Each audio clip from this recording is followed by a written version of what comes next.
नमस्कार दोस्तों, स्वागत है आपका ट्रू इंस्पायर हिंदी पर। यहाँ आपको मिलेंगी ढेर सारी प्रेरणादायक कहानियाँ और अनमोल जीवन सीख जो आपके दिल को छू जाएंगी और सोचने पर मजबूर कर देंगी। तो चलिए दोस्तों, बिना देर किए शुरू करते हैं आज की कहानी। बहुत समय पहले प्राचीन आर्यावर्त के हृदय में स्थित था एक समृद्ध राज्य, सौरगढ़। यह राज्य अपने वैभव, न्याय और ज्ञान के लिए प्रसिद्ध था। इसके शासक थे राजा अमर्त्य देव, जिनके नाम से शत्रु कांपते थे और प्रजा उन्हें भगवान समान मानती थी। राजा अमर्त्य देव में एक ही दोष था, अहंकार। उन्हें विश्वास था कि वे अपने भाग्य के निर्माता हैं। उनका कहना था, भाग्य नहीं होता, जो चाहता हूं वही होता है। लेकिन एक रात कुछ ऐसा हुआ जिसने उनकी आत्मा हिला दी। उस रात महल में पूर्णिमा की रोशनी बिखरी थी। राजा अपने शयन कक्ष में सो रहे थे। हवा में चंपा के फूलों की हल्की सुगंध थी, परंतु अचानक एक भीषण गर्जना हुई। राजा ने देखा, उनके सामने उनका पूरा राज्य धधक रहा है। महल गिर रहे हैं, सैनिक मर रहे हैं, नदियां सूख चुकी हैं और राख के बीच से एक आवाज गूंजती है, अमर्त्य देव, यही तुम्हारा भाग्य है। राजा घबरा कर उठ बैठे। उनका शरीर पसीने से तरबतर था, दिल तेजी से धड़क रहा था। उन्होंने पानी मांगा, लेकिन आवाज इतनी कांप रही थी कि नौकर डर गए। वह रात बिना नींद के बीती।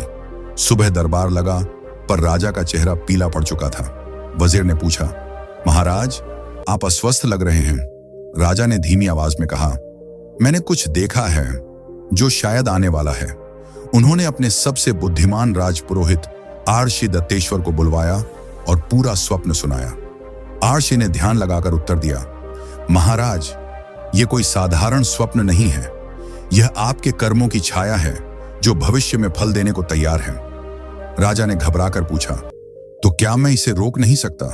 आर्षि ने कहा, भाग्य का बीज तो पहले ही बोया जा चुका है, अब केवल कर्म ही उसके फल को बदल सकता है। राजा कुछ देर तक चुप रहे, फिर बोले, तो फिर मैं कर्म से अपना भाग्य बदल दूंगा। मैं नहीं मानता कि कोई रेखा मेरे भविष्य को बांध सकती है।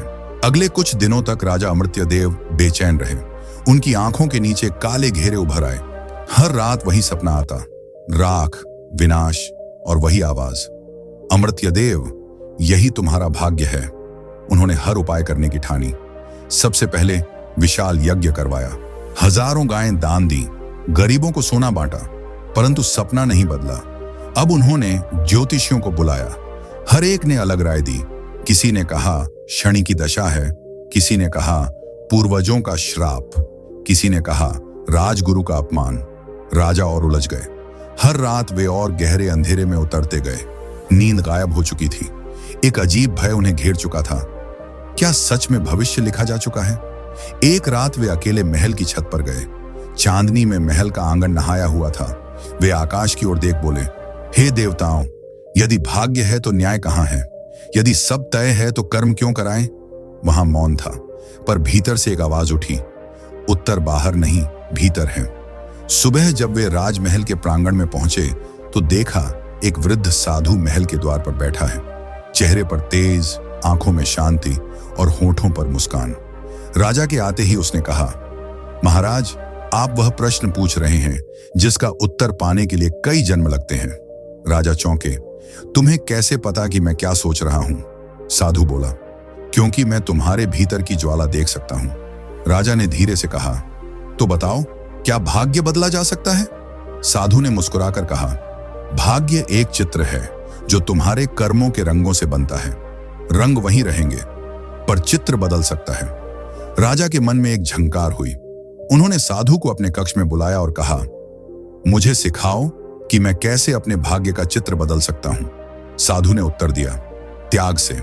राजा ने आश्चर्य से पूछा, त्याग से? साधु बोला, हाँ, क्योंकि जब तक तुम सब कुछ पकड़कर बैठे हो, तुम्हारा भाग्य तुम्हें पकड़कर रखेगा। छोड़ दो और तुम मुक्त हो जाओगे। राजा अमर्त्य देव ने गंभीरता से सुना, फिर बोले, मैं राजा हूं, राज्य कैसे छोड़ दूं? साधु मुस्कुराया, फिर तुम राजा नहीं, अपने भय के दास हो। ये शब्द राजा के हृदय में तीर की तरह लगे। वे सारी रात जागते रहे और भोर होते ही निर्णय ले लिया। राजा अमर्त्य देव ने सिंहासन अपने पुत्र को सौंपा। किसी को कुछ बताए बिना वे साधु के साथ जंगल की ओर निकल पड़े। पीछे छोड़ दिया सोने के महल, राजमुकुट और वैभव की चमक। रास्ते में उन्होंने पहली बार महसूस किया शांति कैसी होती है। वे जंगलों से गुजरे, नदियां पार की और पहाड़ों की गुफाओं में रहे। दिन में साधु मौन रहता, रात में राजा से बात करता। एक रात जब दोनों नदी किनारे बैठे थे, राजा ने कहा, मैं अब भी उस स्वप्न से डरता हूं, वह राख मुझे चैन नहीं लेने देती। साधु ने कहा, वह राख तुम्हारे राज्य की नहीं, तुम्हारे भीतर के अहंकार की है। राजा चुप हो गया। साधु ने आगे कहा, जब तक तुम अपने भीतर की आग बुझाओगे नहीं, तुम्हारे सपनों की राख सच होती रहेगी। धीरे धीरे राजा ने अपना रूप बदलना शुरू किया। वह अब साधारण वस्त्र पहनने लगा, भोजन केवल उतना लेता जितना आवश्यक हो। एक दिन वह नदी किनारे बैठे एक किसान से मिला। किसान बोला, राजा अमर्त्यदेव का नाम तो सुना है, कहते हैं बहुत अहंकारी था। राजा मुस्कुराया, शायद था भी। किसान बोला, कहते हैं वो भाग्य से डर गया था। राजा बोला, हर वो व्यक्ति जो खुद को भाग्य का स्वामी मानता है, वह सबसे ज्यादा डरता है। किसान ने पूछा, तो फिर आप कौन हैं? राजा ने जवाब दिया, मैं वही हूं जो अपने भाग्य को पहचानने निकला है। महीनों बीत गए। राजा अब भीतर से शांत था। स्वप्न अब धुंधले पड़ने लगे थे। लेकिन एक रात वह सपना फिर आया। फिर वही आग, वही विनाश, पर इस बार राख में एक कमल खिला हुआ था और वही आवाज बोली, अमर्त्यदेव, अब तुम तैयार हो। दिन अब सालों में बदल चुके थे। राजा अमर्त्यदेव, जो कभी स्वर्ण सिंहासन पर बैठा करता था, अब एक साधारण कुटिया में रहता था। एक नदी किनारे, जहां सूरज की पहली किरण उसकी झोपड़ी में मुस्कान बनकर प्रवेश करती थी।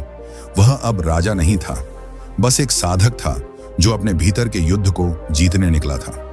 एक दिन साधु, जो अब वृद्ध हो चुका था, राजा के पास आया और बोला, अमर्त्य, समय आ गया है कि तुम अपने भीतर उतर जाओ। राजा ने पूछा, भीतर उतर जाऊं? लेकिन कैसे? साधु बोला, ध्यान के सागर में डूबकर। तुमने बाहरी राज्य खो दिया, अब भीतर के राज्य को पाना सीखो। फिर साधु ने उसे एक गुफा दिखाई जो घने जंगल के बीच थी।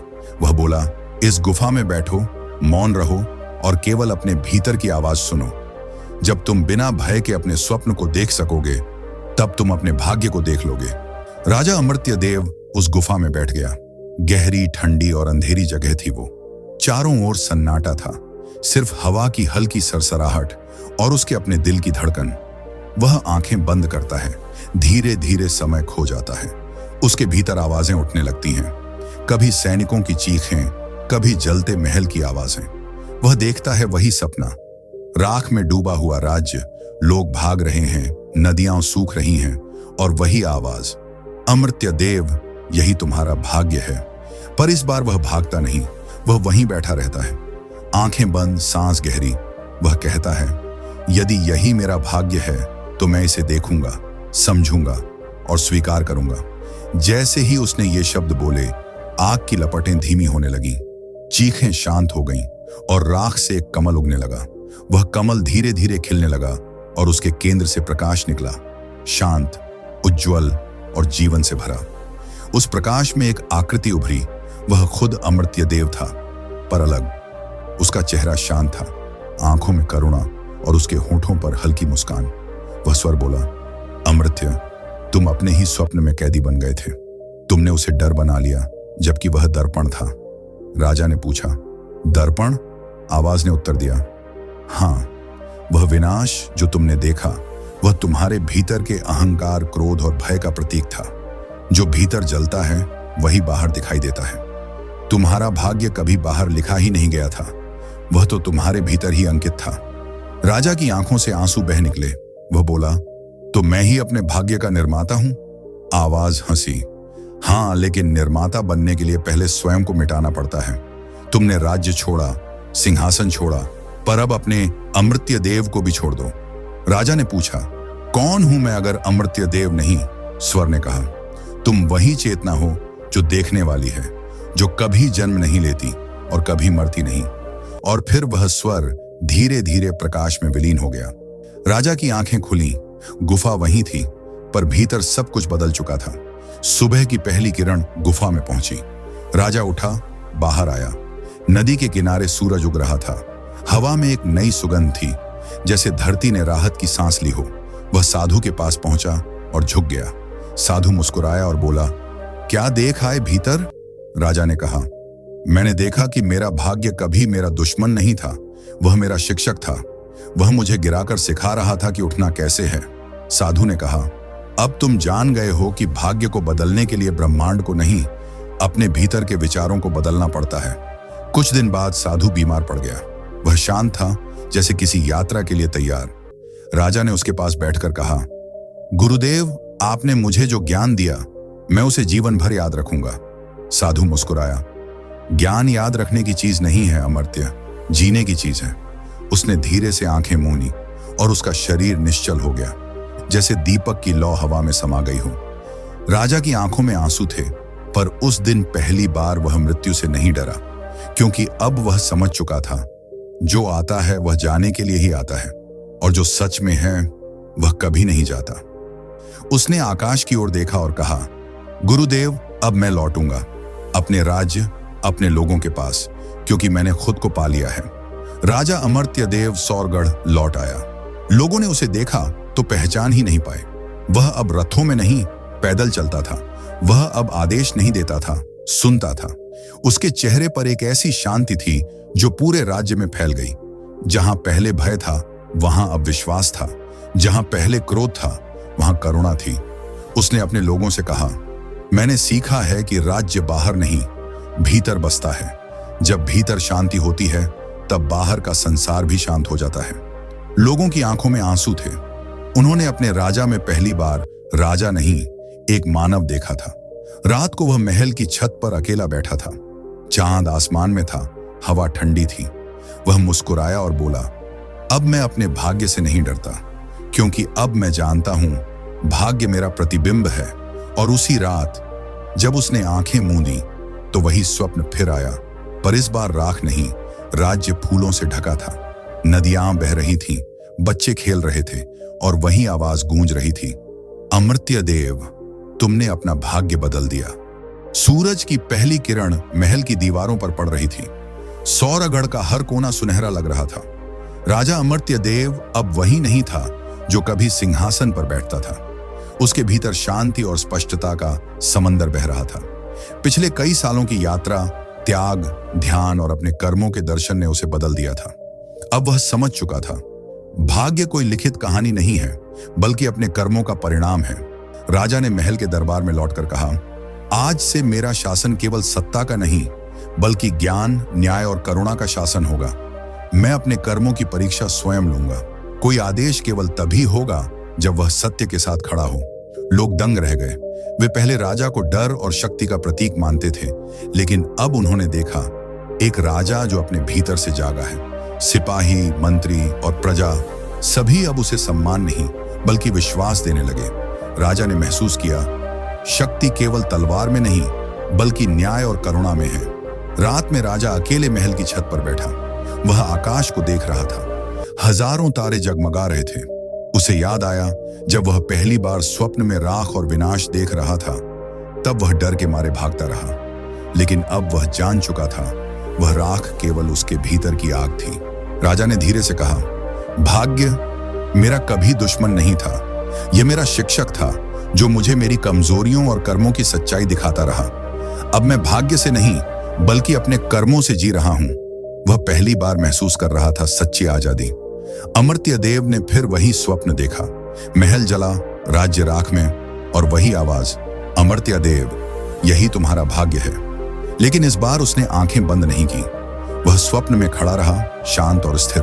फिर देखा, राख से फूल उग रहे थे, नदियां बह रही थीं, लोग हंस रहे थे।